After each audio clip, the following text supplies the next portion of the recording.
Hey, welcome to Bloody Beat Boops. This is our first ever, I guess, music. We're just gonna call them music discussions for now. Video talk number uno. Yeah, we're just trying to keep some stuff flowing through the page and the channel while the show isn't going on. So, Yeah, should be fun.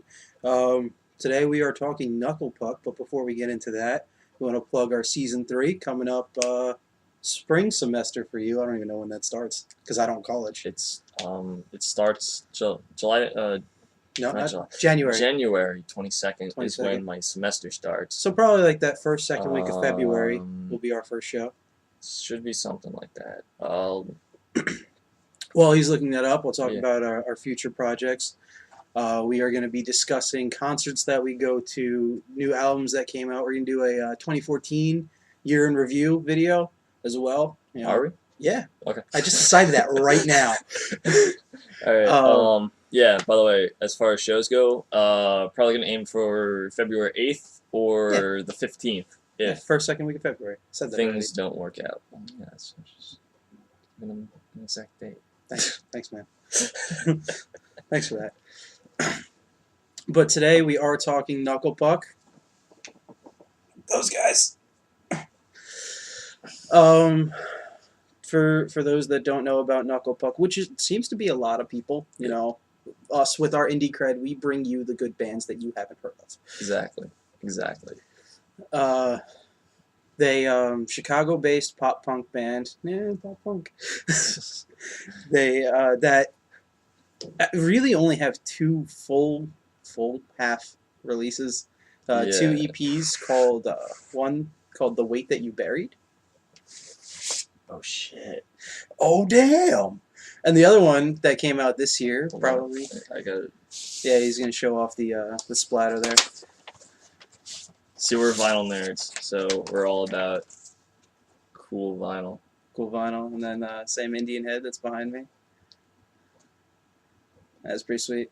And then the other one that came out this year, probably at the time of recording, this is December 21st, 2 months ago. We did date this shit, dude. Yeah, and it's called While I Stay Secluded. And we also have it on vinyl. Gotta keep that indie card alive. Absolutely. I'm also better at pulling vinyls out of packages. Yeah, thanks. This is pretty cool here. Yeah. Just plain orange. Not as cool as the Indian head. That's the back. It's the same thing. Just Bad Timing Records. Thank you, Bad Timing Records, for signing an awesome band like Knuckle Puck. Yeah.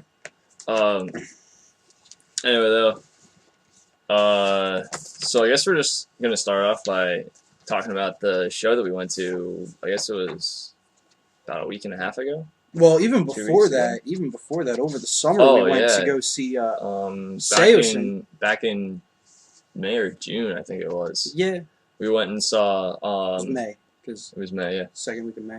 We went and saw skate. We went to Skate and Surf. Down in And- Asbury, New Jersey. Yeah, I went for Seosin and kind of the early November because I'm like, yeah, those guys are they're good. Jimmy likes them. Cool guys. Should It's be my alright. favorite band. So I Early spent November. like $50 to go see two bands at a festival, and then Jimmy's like, you don't know, it's like all pop punk. Yeah. It was a festival made for my people. Those people being those that want to eat pizza, hang out with their friends, and get out of their hometowns. Yeah. Yeah, and I had just heard of Knuckle Puck, had not heard a single song, and it's like, Dave, let's go check these guys out. And Robert was with us too. Robert was there. He Yep. tagged along.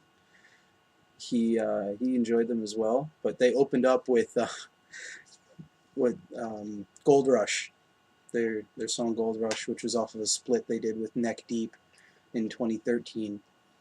And Joe Taylor's voice live is so much more intense than his recordings. And that's not bashing the recordings by any means. Yeah, no, they just sound like just crazier live. And I was told it's like, yeah, they're pop punk, but they kind of have a singer that sounds like Balancing Composure. I'm like, yeah, I like Balancing Composure. And then I go there, I'm like, oh, It's not too far off. He's like really yelly Balancing Composure. Yeah, he's very angry. He really wants to leave that hometown, man. And he did, because he was in New Jersey and they're from Chicago, so he was out of his hometown. Yeah. But that brings us up to, after Skate and Surf, we dug into a little bit, bought some flags, bought some vinyl, and yeah. Then we went to TLA in Philly about a week ago now. It was the 11th, so 2 weeks ago. About a week and a half. A week and a half. It's 10 Yeah. days. Yeah. And that was quite fun. I was crowd surfing while wearing this flag right here as a cape. Got a lot of high fives, and security guards were not friendly. So They the mosh pit wasn't very friendly either. I am too big to go up for crowd surfing, but I do enjoy moshing a lot, and the crowd dynamic was there. It was the same as every other concert. but there were some dudes in They those were violent. pits. They were violent. There were some dudes in those pits that were out to hurt people. Mhm. Not like, hey, let's have a good time and like swing our arms and shit. It was like, I'm gonna fucking kill someone tonight. Yeah, and they were grabbing people that didn't want to be in there. It was, they really wanted to get out of Philly, I guess. They really wanted to get out of their hometown, Yeah. and they wanted to take other people with them. Yeah. I mean, it was a good show though. It was fun. It was Yeah. fun. We did not stay for the headline, which was modern baseball. I really dig modern baseball. Dave, Not it's one of those that you could pass on. I was like, and Jimmy's like, I mean, we don't have to stay for modern baseball. I gotta be No, up. I gotta I be had up to early work. tomorrow. I We're had in to Philly. work. It's gonna be like 2.5 hours to get home. It was probably more than 2.5 hours till we got home. One thing that we should mention about that show was the band that went on right before Knuckle Puck, Foxing. Yeah. They put on a hell of a show. They opened with "My Heart Will Go On" by Yeah. Sarah Brightman and quotes from the Titanic. And the crowd was into it too. Like they're just like, I mean, I guess we're just rolling with this now. We had cell phone lights. We had some singing. There was somebody that went up as if they were Rose on the edge of the Titanic with their arms out. Not quite crowd just being like kind of just pushed through the crowd. Yeah, it was just carrying. It was pretty cool. It was a cool moment. Yeah. And there was no real moshing for Foxing, but they weren't super heavy. Yeah. They were more melodic and it was very epic. Epic is a good word to describe them. Yeah. But yeah, that was a good plug for Foxing, even though we're talking about Knuckle Puck. Yeah. I did want to talk about the album that came out, or the EP that came out this year, which is While I Stay Secluded. This past year, these past 6 months, Knuckle Puck has become... they still haven't taken over Early November as my favorite band, but they're up there. Yeah. They are up there. And their newest hit, I guess, the popular song off of this album was "But Why Would You Care?" And it's an entire song about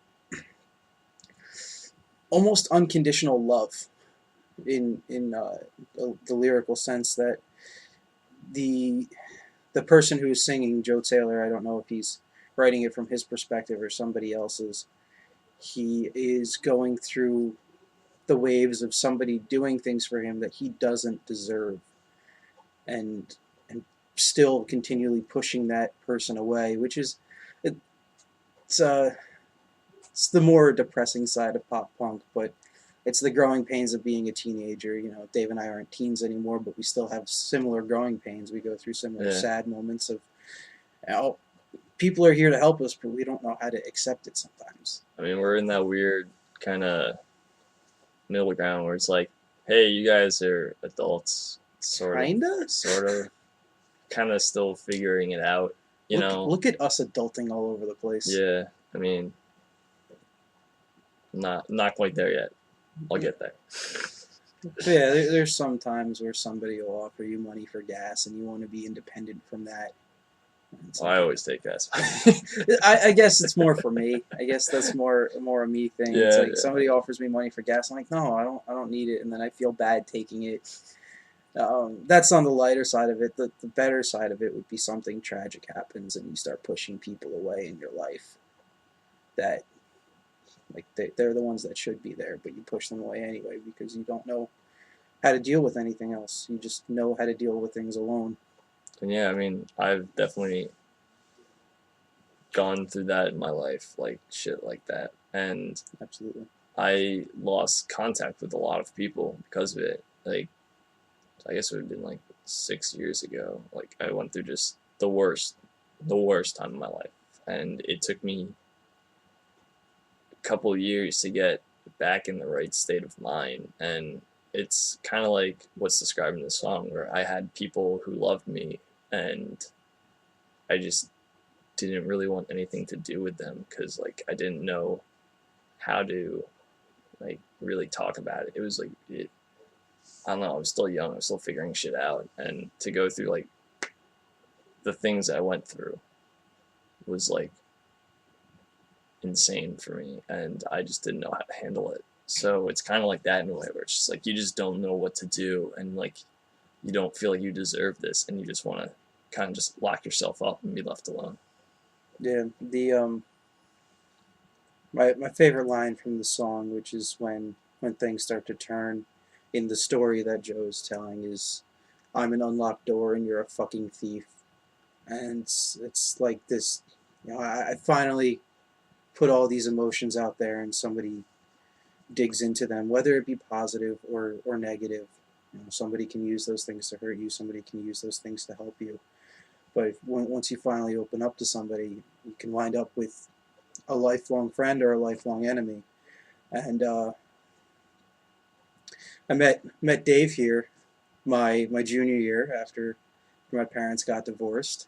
After I moved from my hometown, got out of my hometown. Your hometown. I got out of my hometown and I moved to the abyss that was Scotch Plains family. Yeah.